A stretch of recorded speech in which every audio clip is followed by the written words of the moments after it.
Well, it's nice to be back. At least I can say that much. After getting delivered a knockout punch from trying to tackle Pynchon, which I will get back to. There's no book that will defeat me. So maybe in the fall time.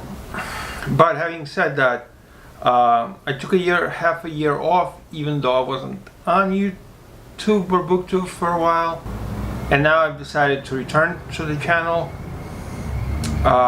with a recommendation of a classic author, an author I myself recently have just picked up about a month ago, and has made a great impression enough on me that I want to return and share the effects and the ideas, the themes within his works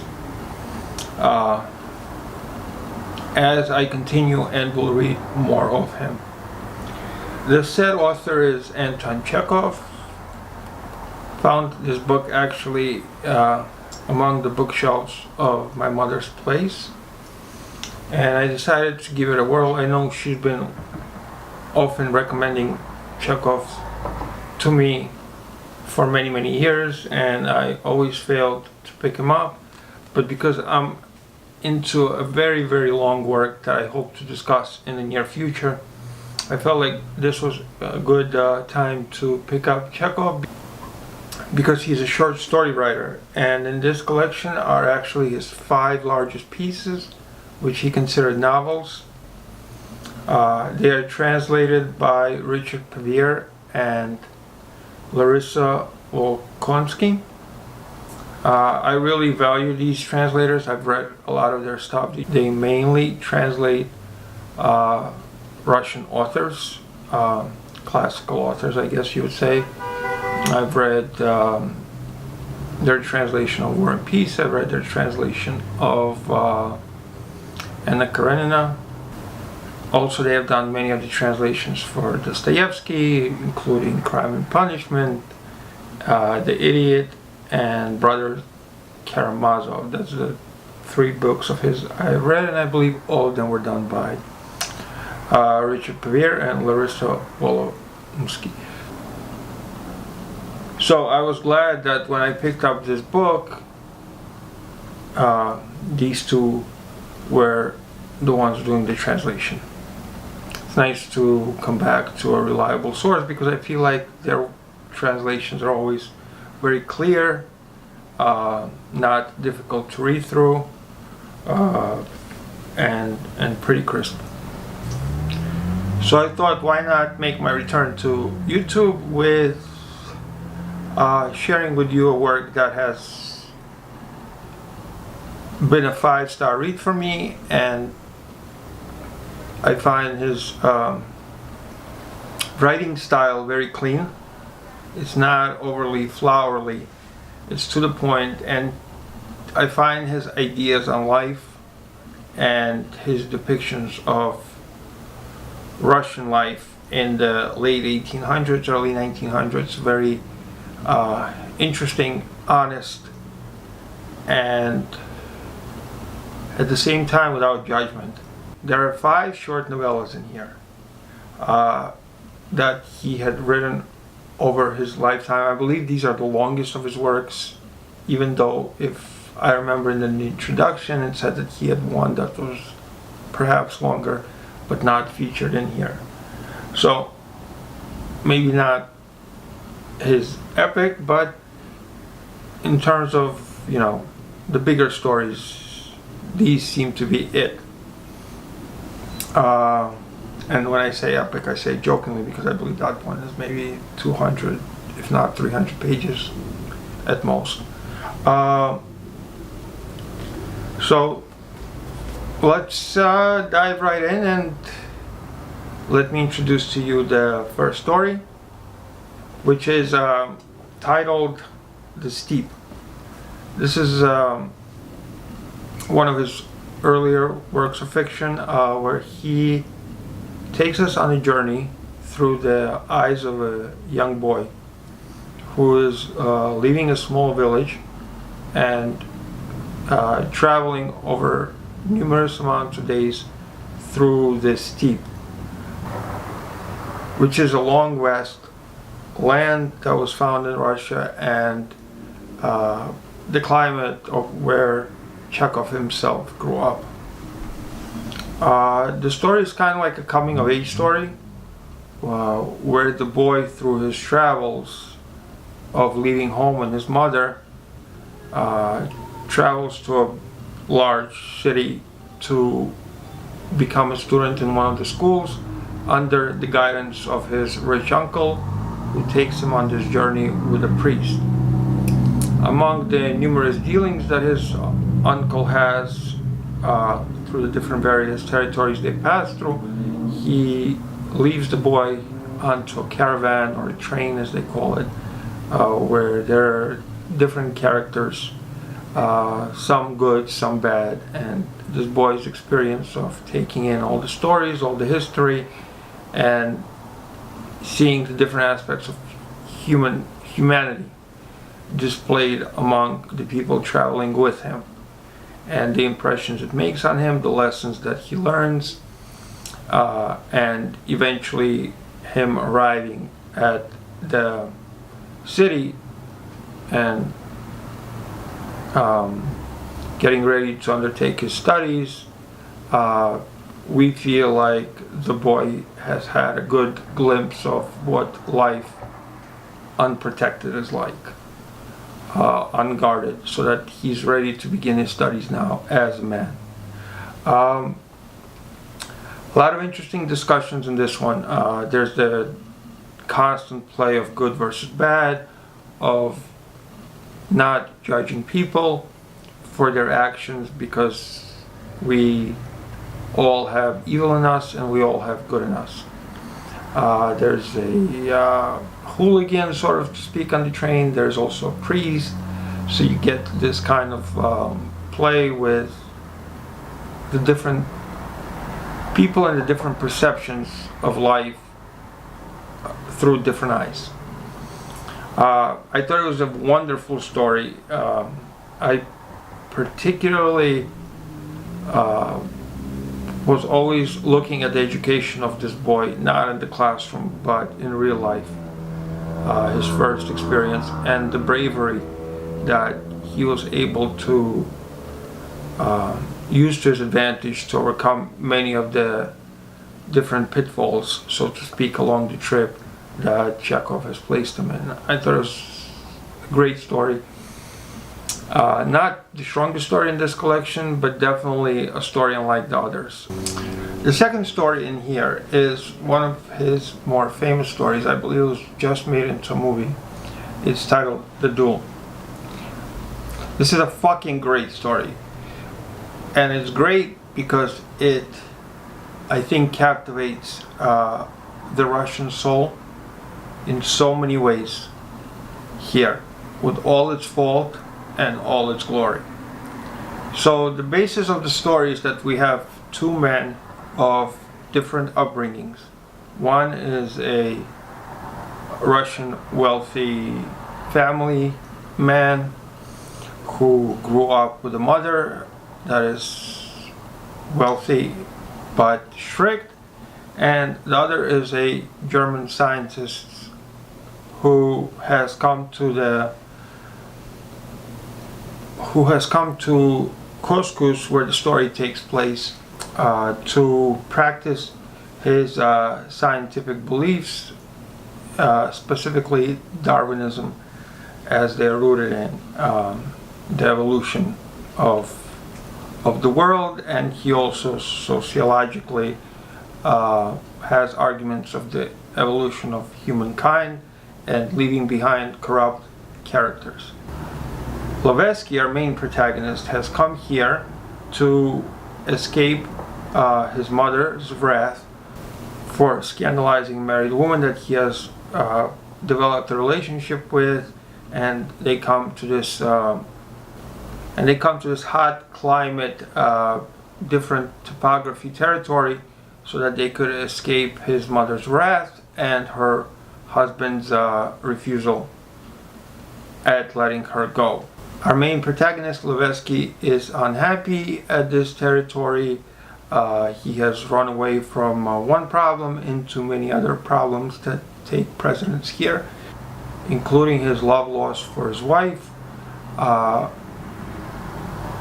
as well as his addictions to gambling, drinking, and just the unhappy morale he feels his life is in. So he proposes to escape her by borrowing money from a rich landowner. The landowner happens to have a dinner every night where this German scientist visits him, and once the German scientist hears words of this, he is disturbed and hateful towards the conduct of our main protagonist, Levesky. He believes that Levesky is a scoundrel, and that if we were going to partake the argument of evolution, he is definitely one of the people that should be wiped off this earth through science, so that our society could improve and flourish. There are many interesting debates. I think Tchaikovsky here in this book specifically wants to pin the Russian soul in the character of Levesky, who he's trying to portray as a very passionate soul, a very loving soul, one who throws itself at every experience, whether it be negative as gambling or positive as love, and then suffers the consequences of its blind rush into the unknown, versus a German man who's very astute, very smart, very careful, very calculating, and this kind of play on the two different philosophies as they coexist and combust against one another, ending up in a duel, is a very interesting way to get two different views on society through Chekhov's unjudgmental eye. The Duel as a novel, I think, can have an effect on just about anybody, as it presents many different viewpoints on life, and even though it takes precedence over 100 years ago, the way the characters think and the way they act, I think, is very relevant to human nature today. Even with Van Kuren's philosophizing on the idea of evolution, we know that it takes a lot more than 100 years to come to fruition. So I think this story is extremely relevant today. Especially I'm viewing each party and each philosophy without being judgmental of them. Definitely would recommend the Duel to just about anybody. I think it's one of those stories that very few people will walk away from unsatisfied, because in one shape or form it will relate to them and even educate them in a way. One of the great things about reading these short stories together, I want to say short novels, I don't know why I keep calling them short stories. I guess 100 pages could mean a novel. I'd like to call them novellas, but since Chekhov referred to them as short novels, I think I can at least do him justice in saying what they are. So the idea is that when you read all of them together, you start to notice how each one plays off the other, and how his ideas start to come to fruition, or they kind of develop themselves more and more with each story. The story of an unknown man in this collection, an interesting precipice for a story. You have a naval officer who takes upon himself a position in the household of a rich young man as a butler. He does this so that he can, through this man, spy on his father, who's a Russian wealthy man in the hierarchy. There's little of the spying from the story, and little said of this man's father. But this is really a study of Orlov and his choices of life through the eye of an outsider. That Chekhov, through his eyes, allows us to get a view of the rich family life. And here, knowing the preface of the story, you're expecting to meet another Levsky who, through his passions, will blow all his money. But actually, you're given a complete opposite end of the argument here. You have Orlov, who is an educated man,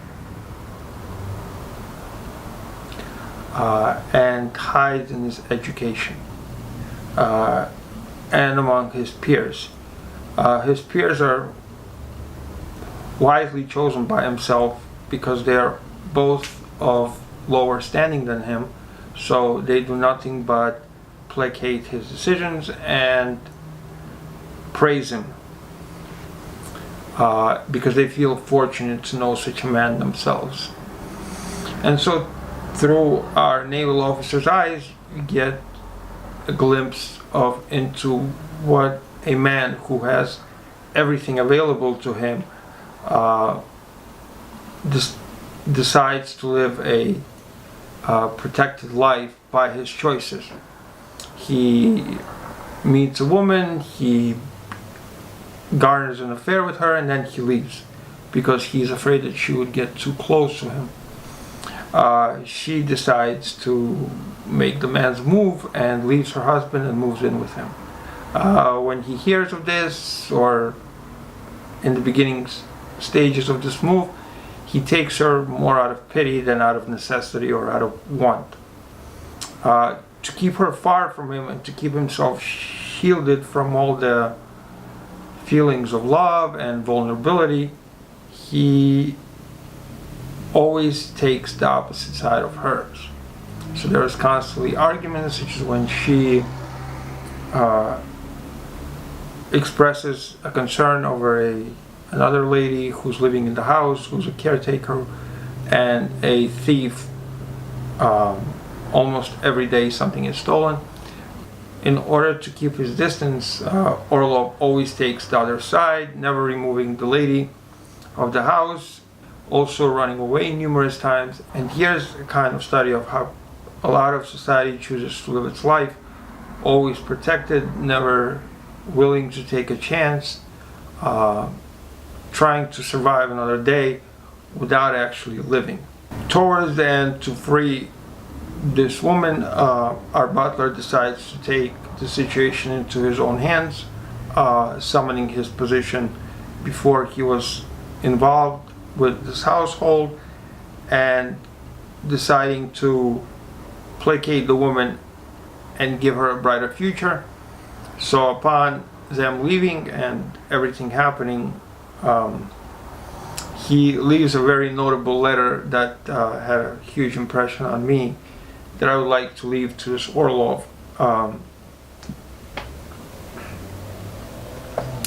He says, "I am ill, weak, morally depressed." I went on. "I cannot write to you as I would like. In the first moment I had the wish to insult, to humiliate you. But now I do not think I have the right to do so. You and I have both fallen, and neither of us will ever get up. And my letter, even if it were eloquent, strong, and fearsome, would still be like knocking on a coffin lid. Knock as you will, there is no waking up. No efforts can warm your cursed cold blood, and you know it better than I do. Why write then? But my head and heart are on fire. I go on writing agitated, for some reason, as if this letter might still save you and me. Fever keeps the thoughts in my head from cohering, and my pen scratches somehow senselessly on the paper. But the question I want to ask you stands before me as clear as flame.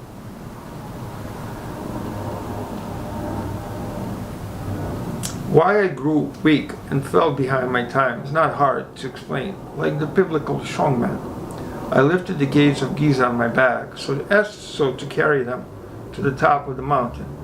But only when I was exhausted, when youth and health were extinguished in me forever, did I notice that those gates were too heavy for me.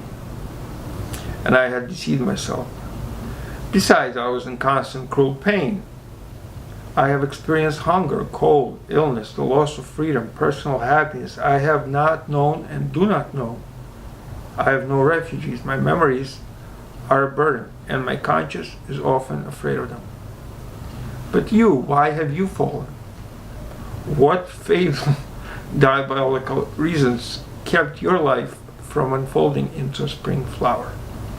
Why, before you had begun to live, did you have to shake from yourself the image and likeness of God and turn into a cowardly animal that barks and frightens others with its barking? Because it is afraid? You're afraid of life, afraid like the Asiatic, the one who sits on a featherbed all day and smokes hookah.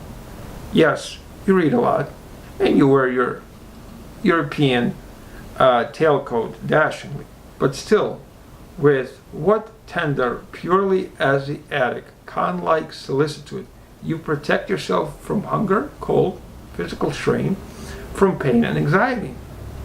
How early your soul hid itself in a dressing gown, how you played the coward before real life and nature, with which every healthy and normal person struggles. How soft, cozy, warm, and comfortable it is for you, and how boring.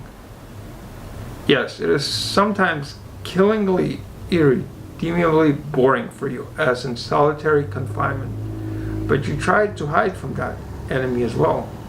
You spend 8 hours a day playing cards. So that's just the cruel, honest eye of Chekhov coming through here to judge a societal man and the effects it has on everybody as the story develops. I won't go into any more because I don't want to spoil it, but it has a very somber ending. Think of Farewell to Arms by Hemingway. The last two stories deal more with family life and expectations of particularly well-to-do fathers who have achieved in their lifetime a lot as they bring up their children, more so the sons than the girls, and how it is to be raised under a strong arm and what it feels like when reaching an age of maturity to rebel against it. So the second to last story is titled 3 Years. We're dealing with Leptev, a character who, upon visiting his sister who is recovering from a cancer with poor prognosis, meets a young lady who often passes the house on her way to church and whose father happens to be his sister's doctor. In the village life, you get the idea of everything being dilapidated, ruined, full of bad omens. And so when he offers the girl, whose name I believe is Yulia, when he offers her a hand in marriage, even though she's not attracted to his frame or his physiology, and she takes him in because he, through his rich father in Moscow, can open up a world to her and provide for her safety.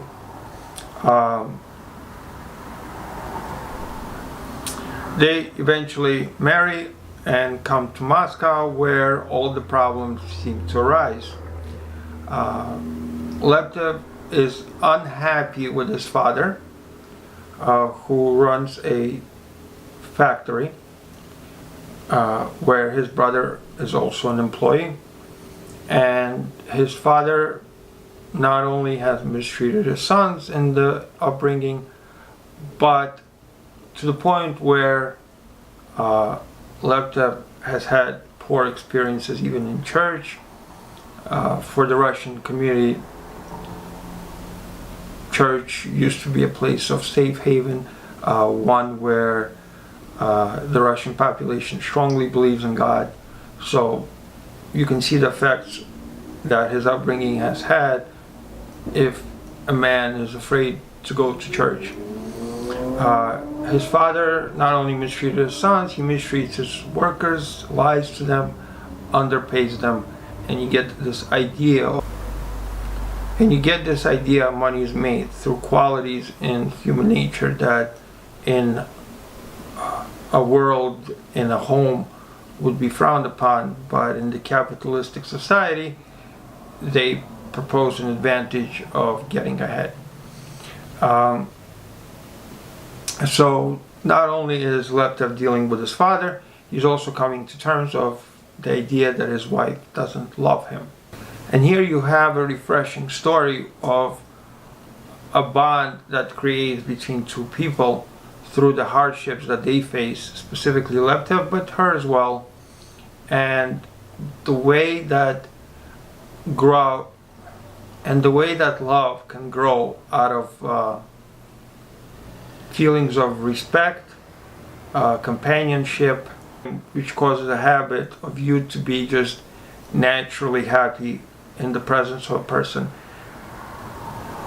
where all the fictitious stuff, such as love and attraction and all of that stuff, is not important, because in any relationship it is bound to fade. But perhaps a relationship that starts off without it can sort of persevere much easier without having that flame sort of burn out and separate people. Very strong characters, very humanistic characters who really sacrifice a lot for their positions in life, and it's very rewarding to see them come to terms with their life. None of the lives in Chekhov's books are necessarily happy, but some of the characters make decisions that turn them into be fulfilling, whereas other characters bring about their demise through their decisions. And I think that's like the essential feeling I get from Anton Chekhov, where he challenges you to accept your set of circumstance and make the best of it, realizing that all of us are going to be upset at some point along the journey, and not always getting from life what we feel entitled to. And at the end there's a silver lining where you don't necessarily need to get it to begin with. So definitely enjoyed 3 years, and I feel like it's spilled over into the last story. The last story, entitled My Life, I feel like I relate to it the most out of all these stories, and not because it's the one I most recently read. A day or two wouldn't change my opinion, I don't think. It's not like grading books over a year where you might be certainly judgmental towards the book that you read most recently. I related most to the life because within the pages of the story we are introduced to a character, Mikhail, who also comes from a very rich and strict father, almost subordinating his children, and his father obviously wants his son's prospects to be of the greatest possibility as he encourages him through life. But Mikhail has other kind of desires. He takes the life of one that Tolstoy might have preached. He wants the life of labor, to which his father disagrees and eventually disowns him. And there's this nice passage where his father tries to tell him that it's his responsibility to advance himself in the world for for genetics reasons, as kind of a debt to the people that came before him. So I'll read that off because I really was touched by it in a way. So this is Mosael speaking to his father. I beg you to hear me out, I said sullenly, expecting nothing good from this conversation. What you call a social position consists in the privilege of capital and education. Unwealthy and uneducated people earn their crust of bread by physical labor, and I see no reason why I should be an exception. When you start talking about physical labor, it comes out stupid and banal, my father said with irritation. Understand, you dullard. Understand, you brainless head, that besides crude physical strength, you also have the Spirit of God, the holy fire which distinguishes you in the highest degree from an ass or a reptile and brings you close to divinity. This fire has been obtained over thousands of years by the best people. Your great-grandfather, Poloznev, a general, fought at Borodino. Your grandfather was a poet, an orator, and a marshal of the nobility. Your uncle is a pedagogue. And lastly, I, your father, am an architect. All the Poloznevs kept the sacred fire just so you could put it out. So you see with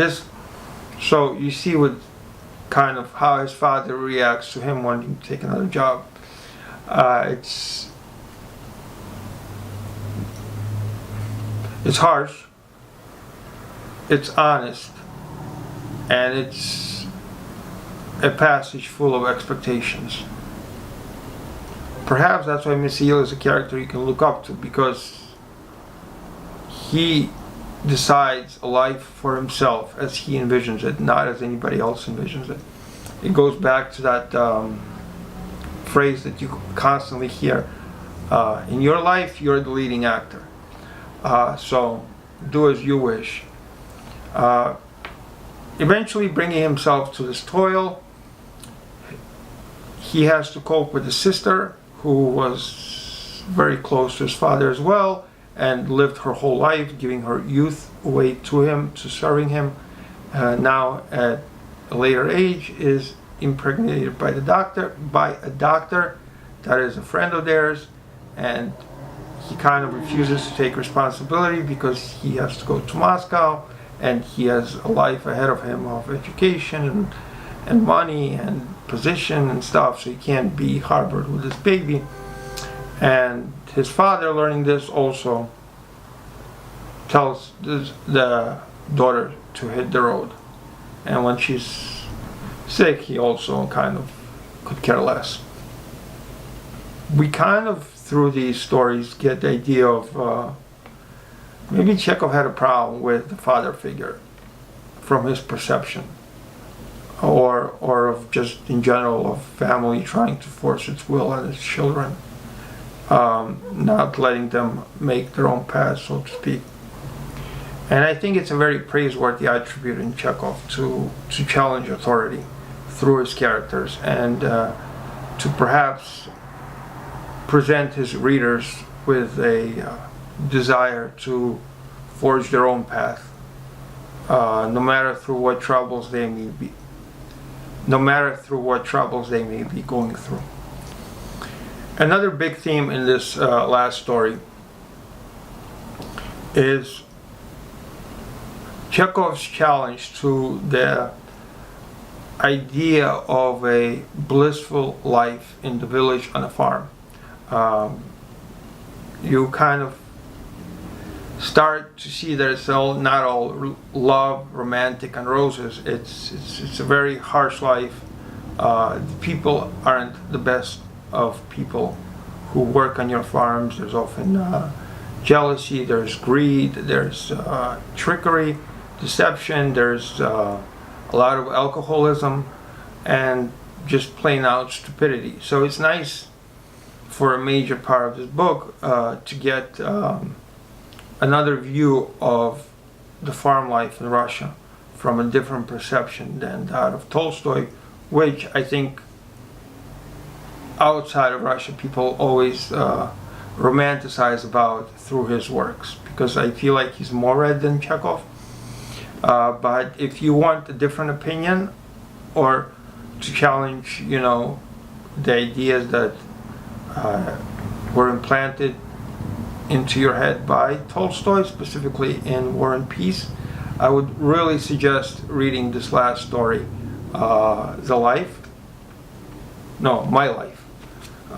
and making your own perception after you get the view of farm life from Chekhov. Much like his other stories, there's a sort of ending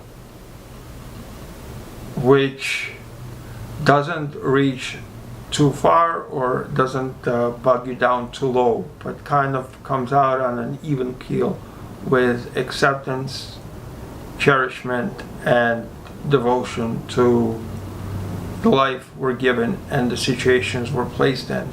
And I think it's beautiful. I think it's acceptance is very important as much as motivation is, because sometimes situations that present themselves are much beyond our grasp or our ability to change them.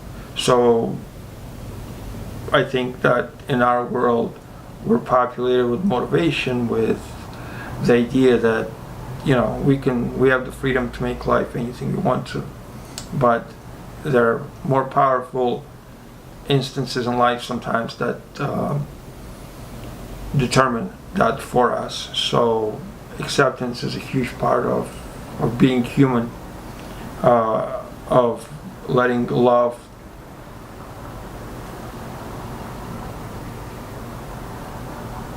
of nurturing love rather than hate through constant denial. Definitely recommend that you read Chekhov. I think I went way overboard here. I can't even imagine how long this video will be, but if you made it to the end, wow, really? So I will leave you with the belief that I will come back here more often now, and I hope to make many more videos and be completely devoted to the channel from here on out. And in some future video finishing up that pension series, even though it may be a year too late, but you know, content is content, and I'm still very eager and excited to finish that book or read it, especially as it has to do with something that I'm reading now, but I don't want to reveal, and I'll reveal in the future. So, thank you.